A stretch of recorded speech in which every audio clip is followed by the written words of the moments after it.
It might have passed unnoticed in the barrage of U.S. military strikes on Caribbean boats were it not for a report in the Washington Post in late November that a September strike on one boat, allegedly filled with illegal drugs, was actually two strikes. The first that killed nearly a dozen suspected smugglers, and then a second strike that killed survivors of the first one. Tuesday, President Trump and Defense Secretary Pete Hegseth clarified that it was an underling of Hegseth's, an admiral, who ordered the second strike while Hegseth was out of the room. So I moved on to my next meeting.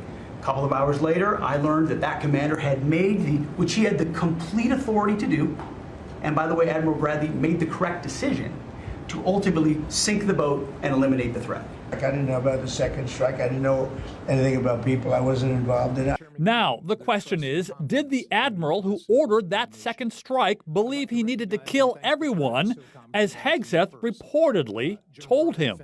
I saw that quoted in a Washington Post story. I would reject that the Secretary of War ever said that. However, the president has made it quite clear that if narco-terrorists, again, are trafficking illegal drugs towards the United States, he has the authority to kill them. The details do matter. If the first strike left survivors who were incapacitated or clinging to the boat, a second strike would be considered a violation of international law and against the Pentagon's rules and could constitute a war crime. And Hegseth would bear ultimate responsibility, even though he's both blaming and praising the admiral who carried out the strike.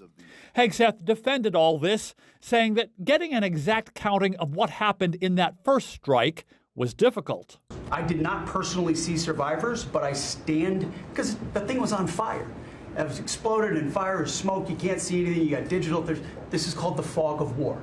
But is this actually a war? Even some Republicans in Congress are questioning that and whether any strike on any suspected boat is out of bounds by American law. And now, two investigations have been launched in Congress, which will demand far more answers than what the White House and the Pentagon have offered so far. Andy Roesgen, TRT World.